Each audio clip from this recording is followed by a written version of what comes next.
might be, site work, utilities, early release packages for long lead items. Like if you need a generator, it's going to take 4 or 6 months to get, or windows that are going to take 6 months to fabricate. This kind of process lends itself to that time saving, and all of this orange is money. Now each of these has minuses too. There's pros and cons to all of these. But the key for this is when we move into public solicitation, the municipalities look at these delivery methods as different approaches on what type of services they want to buy for construction. But before we get to that, I want to take a step back. I don't know if everybody on here does or desires to do business with the government, but it is a whole different animal. And when we talk about ethics, it couldn't be more important in this universe because it requires a ton of transparency, it requires a ton of communication, documentation, and there are really, really strict guidelines around how business is bought by the government and how it's conducted. And it's important because depending on what you do, the universe is very small, and you only get one shot at having a good reputation for this stuff. So when we talk about dealing with the government, it's very important that you have that good reputation so that you can get selected for this type of work.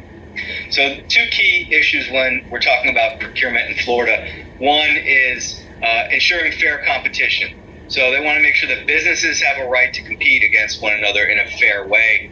And 2, we're talking about securing best value at lowest cost. And, these governments are the stewards of all of our money, and they are obligated to spend it right. And public procurement is a framework that's intended to ensure that that happens.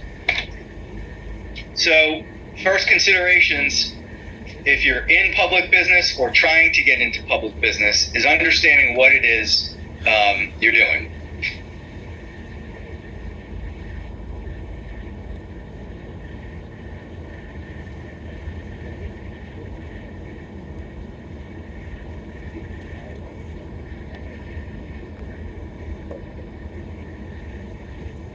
Apply differently to different procurements. If in the construction context, if a city wants to buy a design build services, there is one whole set of statutes that deals with it. If they want to buy a construction manager at risk, there's a completely different set of statutes that sets the framework for buying that type of services. And then understanding what type of solicitation method is being used, and we're going to talk about that in a second. But understanding that will tell you what you need to do to get the business. We have a question, Josh. Sure.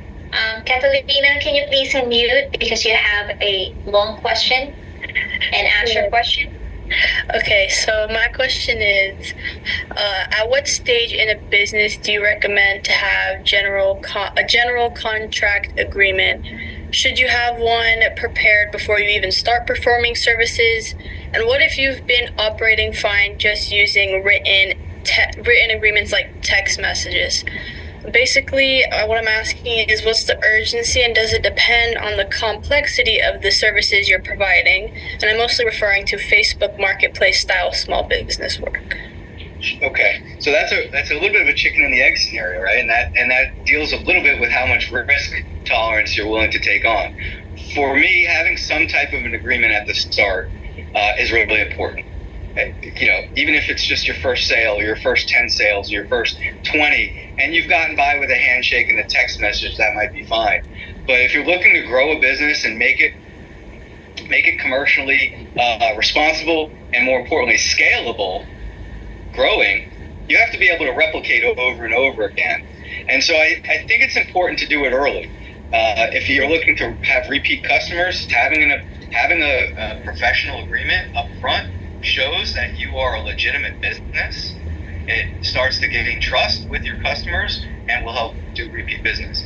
I mean, text messages can be used as a written form of contract, certainly, but they're hard to get off phones. There's a ton of ambiguity in what people mean, what they intend in texts, and so it makes it harder to enforce. So I would say that early, but how early really depends on your risk tolerance and the type of business you're in. Okay, that makes sense. Thank you.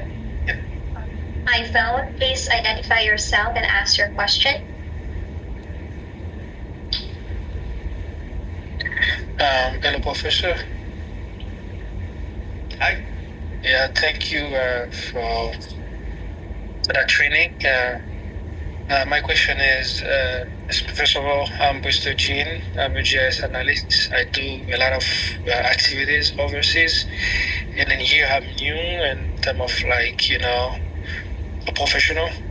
And I try to involve in business, especially to bring my expertise on the building, construction domain and survey mapping domain. So what you mentioned about the license that you need, I'm wondering, for example, if I do building inspection, for example, fly drone and do the data analysis and then share information with engineer and so on, I will need what type of license I will need to engage in that market, and insurance as well. Yeah, so surveying and mapping is a particular license in Florida. It's a specialty professional license. But what I would say is, and this happens a lot in my business as a lawyer, but other regulated businesses, folks from international places come to Florida, or from other states come to Florida. We generally have a really protective regulatory scheme. Meaning Florida doesn't want people from other places coming to do business here unless they're licensed to do business here. For lawyers, they didn't want snowbird lawyers from New York, New Jersey coming down to practice law. So we have no reciprocity in my portion of the business, meaning I can't be licensed in New Jersey and waive in here. I have to sit and take an examination and get licensed here in Florida. And the same thing goes for construction. We really don't have reciprocity with other states like North Carolina and Georgia do, for example, or North Carolina and South Carolina might. So I think I don't know specifically with respect to surveying and mapping, but my guess is that there's probably not a lot of reciprocity. I know some of the engineering and architecture might, so you're going to need to research specifically for that license type. And as far as insurance goes, we talked about earlier, for the type of professional service that is, professional liability is key to go along with your general liability and workers' comp. So let me get through the last little bit of this on solicitation for those of us who work in the public area. Really, I want to talk about 3 different ways the government buys goods and services here in Florida, and that's an invitation to bid, request for proposals, and invitations to negotiate. So invitation to bid is the most common, it's the most traditional, it is price-based only. This is when the government knows and has a defined scope of services, or a defined set of goods, or whatever it is. They know exactly what they want. And they put it out in the street with detailed specifications, and the lowest responsive bidder wins. That's it. Not a lot to it. Now, request for proposals, this is a little bit more where we get into discretion. This is when the government knows it wants something, but it can't exactly define what it wants. I mean, I want a park, but I don't know if I want a park with 4 baseball fields and 2 soccer fields, or if I want a swimming pool and something else. So this is the method that most, at least in our business, work comes out, requests for proposals.